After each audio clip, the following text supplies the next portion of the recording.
पिछले वीडियो में हमने 10 बंधनों की बात की थी। वीडियो का शीर्षक था पंचोरम भाग्यानि संयोजनानि पंच उद्दम भाग्यानि संयोजनानि और विषय सूची में इस वीडियो का नंबर 28 है। जिन लोगों ने वीडियो नंबर 28 नहीं देखा हो उनके लिए मैंने डिस्क्रिप्शन बॉक्स में उसका लिंक शेयर किया है। पिछले वीडियो में हमने 10 संयोजनों की बात की थी और 4 आर्य अवस्थाओं की भी चर्चा की थी। अब हम दीघ निकाय के महाली सुत्त के आधार पर 4 आर्य अवस्थाओं की चर्चा को आगे बढ़ाते हैं। इन 4 आर्य अवस्थाओं की प्राप्ति को चतु आर्य फल भी कहते हैं। तो एक एक करके हम इन 4 आर्य फलों की चर्चा करते हैं। इध महाली, इध माने यहाँ, महाली को संबोधित कर रहे हैं। तो कहा इध महाली माने यहाँ महाली, भिक्खु तिन्नंग संयोजनानंग परीक्षया सोतापन्नो होती। तो पहले बीच के 3 शब्दों को छोड़कर हम केवल इतनी बात समझेंगे कि भिक्खु सोतापन्नो होती माने भिक्खु श्रोतापन्न होता है, भिक्षु श्रोतापन्न अवस्था प्राप्त करता है। अब तिन्नंग संयोजनानंग परीक्षया को समझेंगे।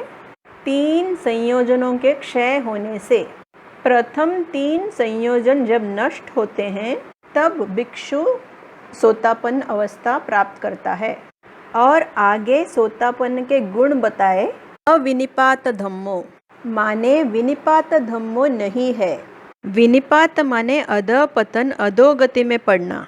तो जो व्यक्ति अविनिपात धम्मो है वो 4 अधोगतियों से छूट गया। नियत निश्चित रूप से। संबोधि परायणों माने संबोधि उसका अंतिम लक्ष्य है और वो अपने लक्ष्य को निश्चित रूप से प्राप्त करेगा। दूसरा आर्यफल सकदागामी या एकदागामी। तो कहा पुनच परंग महाली, भिक्खु तिन्नंग संयोजनानंग परीक्षया माने और फिर महाली भिक्षु 3 संयोजनों के क्षय होने पर राग दोष मोहानंग तनुत्ता सकदागामी होती और राग द्वेष और मोह दुर्बल होने पर सकदागामी अवस्था प्राप्त करता है।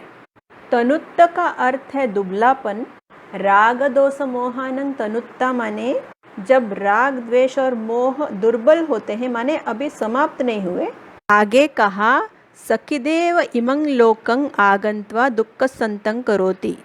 सखिदेव माने एक ही बार, सकदा माने एक बार, उसके साथ एव जोड़ा तो सखिदेव एक ही बार। इमं लोकं आगंत्वा माने इस लोक में आकर, माने काम लोक में एक बार जन्म लेकर, दुःखस्य अंतं करोति दुख का अंत करता है माने दुख चक्र से, लोक चक्र से मुक्ति प्राप्त करता है। सकदागामी काम लोक में एक जन्म और लेकर अरहंत अवस्था प्राप्त कर लेता है। अब तीसरा आर्यफल पुनच परंग महाली, भिक्खु पंचन्नंग ओरंग भाग्यानंग संयोजनानंग परीक्षया और फिर महाली भिक्खु 5 ओरंग भागीय संयोजनों के माने बंधनों के क्षय होने पर ओपपातिको होती। ओपपातिक का अर्थ है सहज रूप से उत्पन्न। तो पहले बात को समझेंगे। जब 5 ओरंग भागीय संयोजन पूरी तरह नष्ट हो जाते हैं तो ऐसा व्यक्ति अनागामी होता है माने काम लोक में लौटकर नहीं आएगा। वो ओपपातिक होता है माने मृत्यु के बाद सहज रूप से शुद्धावास में उत्पन्न होता है। रूप ब्रह्मलोक के 5 ऐसे लोक हैं जिनमें अनागामी आखिरी जन्म लेते हैं और धर्म के मार्ग पर प्रगति करते हुए वहाँ परिनिर्वाण प्राप्त करते हैं। तो कहा तत्थ परिनिब्बाई माने वहाँ परिनिर्वाण प्राप्त किया।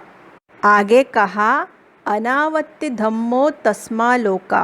तस्मालोका माने उस लोक से। अब अनावत्ति धम्मो शब्द को भी समझते हैं। अनावत्ति धम्मो का अर्थ है न लौटने वाला। माने जो अनागामी होता है वो शुद्धावास से लौटकर नहीं आता। तो जैसे पहले बताया, रूप ब्रह्मलोक के 5 ऐसे लोग जिनको शुद्धावास भी कहते हैं, जहाँ पर अनागामी का आखिरी जन्म होता है, वो वहाँ पर परिनिर्वाण प्राप्त करता है। तत्त परिनिब्बाई अनावत्ति धम्मो तस्मा लोका, उस लोक से लौटे बिना